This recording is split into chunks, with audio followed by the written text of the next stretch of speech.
kuki arimo aratwicira umwana wacu ni muzima, si umwana wiwe na posting umwana we wapfuye ariko posting umwana wacu. Uriya mwana ni muzima, dore n'amafoto ye ndayafite, dore nguyu. Bivuze ngo we wacu ni muzima. Yego, amafoto turayabaha. Bivuze ngo we nanashyize kunoza nateye comment kuri TikTok ahantu hose abanyamakuru bagiye basaba postinga. Yego. Kiraho zose kiraho ifoto y'umwana bati witwicira umwana ariho. Bisa yose bazisibye. Ejo twamagaye umunyamategeko turabimubwira ahamagara Rene. Rene nawe batereka njyewe nzisibe. Ibyo ntabwo twari tubiza tuzwi ko ari umwana wiwe, nta makuru dufite. Bamuhamagara inshuro ebyiri yanga kwitaba. Hey yo, what's poppin' in Kigali, what's poppin' in Rwanda, what's poppin' in Africa, what's poppin' in my people around the world. Again, Riz your boy Nestini kuri Nest TV nk'ibisanzwe ndakubwira ngo ikaze nanone we muntu tubana umunsi ku munsi, we muntu dutangiranye umwaka mushasha wa 2026. Nakubwira ngo ni umwaka w'ibyiza gusa, ni umwaka w'udushya gusa, ni umwaka w'amakuru ya danger, ni umwaka w'ibintu biteye ubwoba gusa. Anyways, disegura ku bantu banje twari tumaze iminsi tutabonana, natwe twari turi kureba ko ubunani bumeze nk'abandi bose. So today rero ntabwo nshaka kuza gutinda, nibishaka umunota umwe cyangwa ibiri. Ndashaka kuvuga ku bintu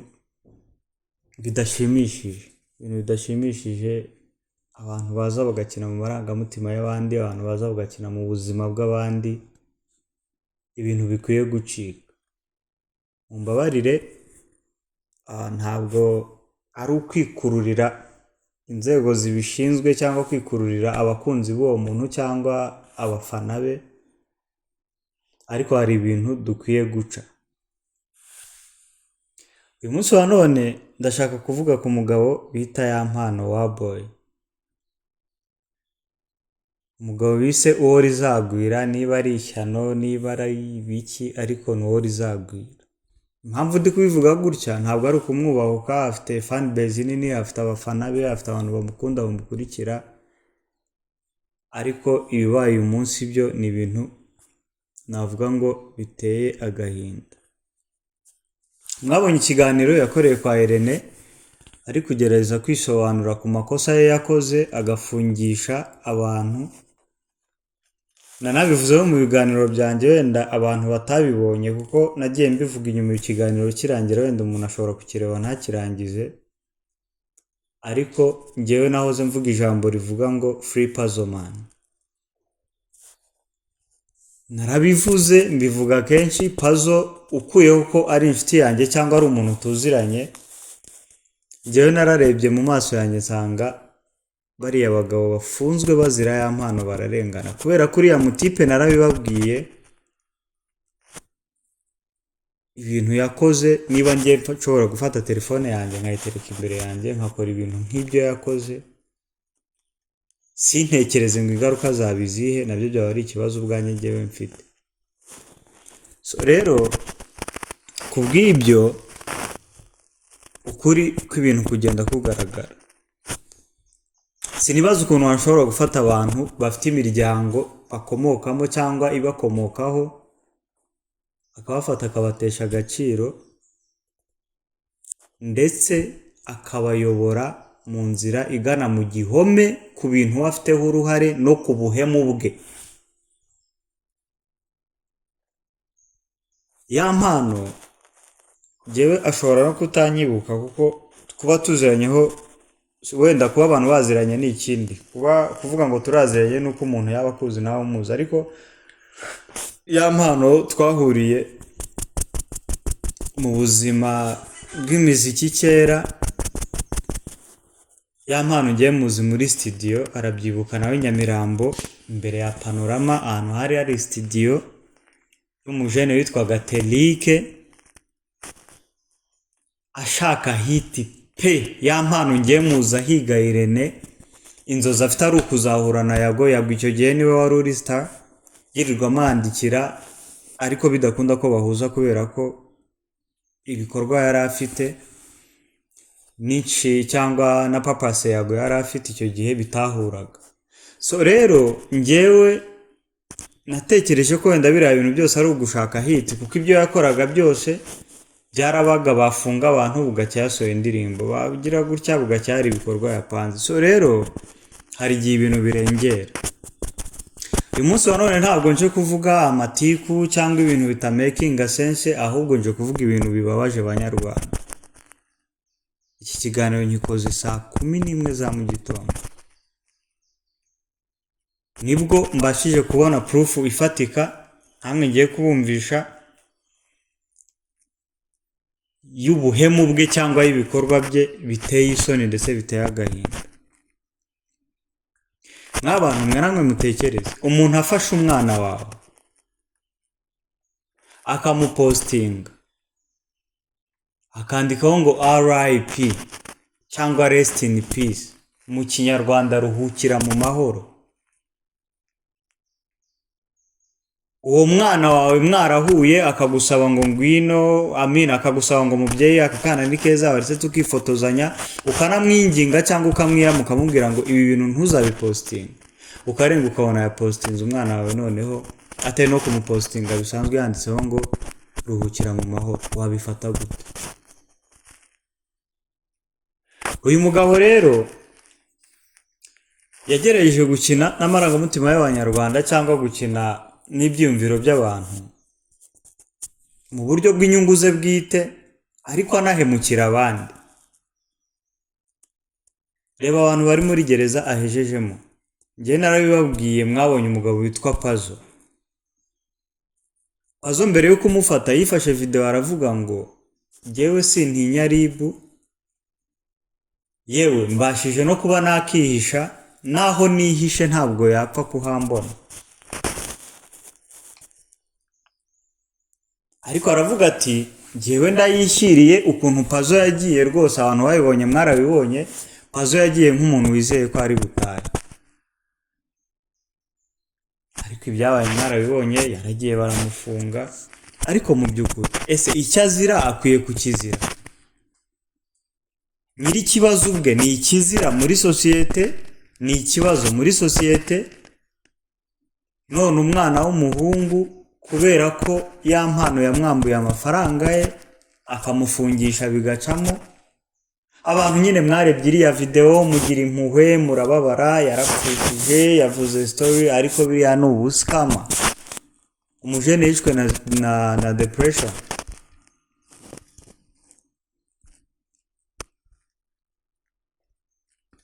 Ni ubuhemu.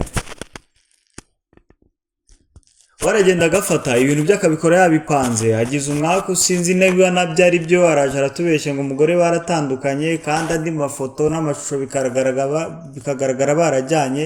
So bivuze ngo kwizera yuko batandukanye nabyo sibyo. Njyewe ahandi nta nubwo nabihamya, ahubwo ni plan yo gushaka kwikura mu gisebo. Ariko nanone promoting indirimbo nicyo kibazo. Gushyira ubuzima bw'abantu mu kaga, promoting indirimbo, gusebya abantu, promoting indirimbo. Ese nuko dukwiye kubaho? Hari umujene wo kuri The Choice witwa Freddy, ejo niwe wavuze ikintu. Ni Freddy? No, ntabwo ari Freddy, ni umujene ukorana na Kasuku, yitwa Ndera, yitwa ukorana na Kasuku kuri iriya channel yiwe ndetse n'abashyira ku yiwe. Wavuze ikintu Patrick wo kwa Kasuku niwe wavuze ikintu, aravuga ngo yari kubaza ikibazo The Ben, ari kumubwira ngo sinzi ibyo yamubazaga, ariko aza kumushimira, aramushimira ngo wahaye stage ya mpano imuhindurira ubuzima, ariko yanamukozeho. So rero bivuze ngo kuva hit yayibona yakemera agakora buri kimwe ntayitakaje. Nk'abantu mwe aka kanya ntatinze ntagiye mu magambo menshi, ya mpano yafashe umwana w'abandi. Ba nyiri umwana hano nicaye turi kumwe, ariko ntibari bujye kuri kamera. Umwana w'abandi aramwica, yandikaho ngo RIP. Umwana w'umuryango, umwana yahuye na ba nyiri kuba ba nyirawe, akabasaba ngo bifotozanye yakunze akana nk'uko undi muntu wese yakunda akana. Umwana aramwica.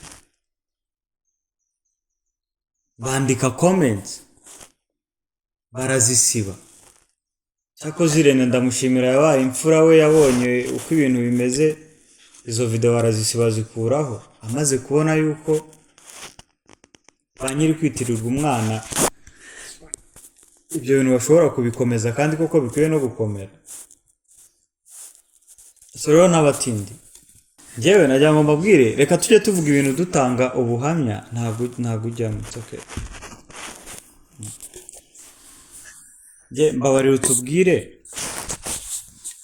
byagenze bite kugira ngo uriya muntu yiyitirira umwana wanyu kugeza ku rwego avuga ngo umwana wanyu yatabarutse. Se koko uriya mwana n'uwe? uriya mwana ntabwo ari uwo yampano. Ntabwo ari uwo yampano? Yampano twe turi Nyamirambo. Yego. arangije aratubwira tumuhereze umwana amuterura. Yego. Ntabwo wakimana umwana. Nk'uko undi muntu yasaba nyine guterura umwana. Nk'uko undi muntu yasaba guterura umwana. Yego. Turamumuhereza araterura. Afata video ndambwira nushyire ku mbuga nkoranyambaga uyu mwana aracyari mutoya kandi se ntabikunda. Yego. Abyemera ko atari bumushyireho. Yego. Kandi sorry gato guce mu ijambo kugira tuga icyo gihe ubimusaba ntabwo yari ukugira ngo atamushyiraho muri ibi bihe wamusabaga ntamupostinge gupostinga bisanzwe gusa. Kuri mwana yari mutoya ndambwira ntupostinge uyu mwana ni mutoya ise nta nubwo yabyemera. Yego. Ambwira ko atari bumupostinge. Hashize iminsi mubona kuri TikTok. Ndanamwandikira ndambwira ati kucyo wapostinze umwana narabikubujije. Message yanjye irayisiba ndamwihorera. Ejo bundi nubwo nagiye kubona mbona arimo arapostinga ngo umwana we ngo yapfuye. Kuki arimo aratwicira umwana? Umwana wacu ni muzima si umwana wiwe na postinga umwana we wapfuye ariko postinga umwana wacu. Uriya mwana ni muzima dore n'amafoto ye ndayafite dore nguyu. Bivuze ngo we wacu ni muzima. Yego amafoto turayabaha. Bivuze ngo we nanashyize kunoza nateye comment kuri TikTok ahantu hose abanyamakuru bagiye basaba postinga. Yego. Kiraho zose kiraho ifoto y'umwana bati witwicira umwana ariho. Misaye zose bazisibye. Bivuze ngo iyo video yayifatishije telefone ye. Yayifatishije telefone yiwe banamuhamagaye ngo kwitaba. Bahamagaye inshuro ebyiri zose. Ariko ibyo mubiziranyeho yuko mwamubujije gupostinga umwana atanagize icyo kibazo mbere. Kandi umwana yari akiri muto icyo gihe. Umwana yari mutoya nubwo aracyari mutoya. Yego. None maratwicira umwana kubera iki ko umwana wacu ariho. Na comment aho mugerageje kuzishira. Comment zose nagiye zose nanditse comment zigera muri enye kiraho n'ifoto y'umwana mvuga ati umwana wacu ni muzima witwicira umwana. Yego. Abantu bose famille yose yasaze yose bagurutse umwana yapfuye kandi umwana wacu ariho. Ariko kare wenda inyuma ya kamera wari wambwiye ngo Irene we yarumvise arabisiba cyane we ni igitutu yabonye yuko ibintu bikomeye. Ibintu ari gushyigikira bidashoboka. Ejo twamagaye umunyamategeko turabimubwira ahamagara Rene. Rene arabatereka njyewe nzisibe. Ibyo ntabwo twari tubisa tuzwi ko ari umwana wiwe nta makuru dufite. Bamuhamagara inshuro ebyiri yanga kwitaba. Bivuze ngo uriya mugabo ni ikinyoma ari guhimba uriya mwana suwe ntaho bahuriye nta maraso ye. Nariko kutwicira umwana. Nta nubwo y'amana ari uwo muri famille yanyu ku buryo ntacyo dupfana nawe. Nuko yaje mwicaye agakunda umwana akamubona agashaka kwifotozanya nawe gusa. Banyarwanda muri kumva ukuntu ibintu biba bimeze. Umuntu akaza agakina ku marangamutima y'abantu mwarangiza umuntu yavuga ngo ubutabera cyangwa amategeko barebe kubafunze niba nabo batarengana. Ibyo bintu mukabyima amaso. Niba umuntu atekereza gufata umwana wa rubanda umwana w'abandi umwana w'isi akamufata akamwica uwo muntu n'icyo atakora kugira ngo agere ku mugambi mubisha ariko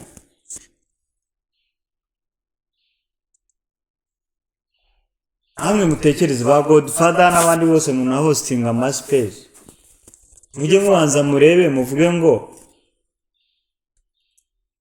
ubundi so umwana mama we ninde yamubyaranye nande arafata umwana w'abandi akaza muri rubanda akaza kwica umwana w'abandi inzirakarengane uruhinja rw'abandi. Ese aramutse apfuye byanyara ntitwanavuga yuko yamuroze cyangwa yakoze ibindi kugira ngo agere ku mugambi we kuko turabona ashaka hiti ashaka guhitinga yanakica umuntu akagera kuri buri kimwe ashaka.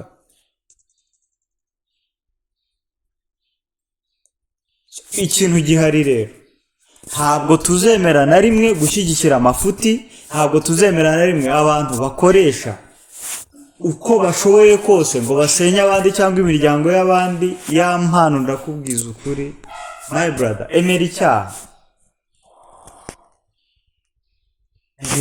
kabije.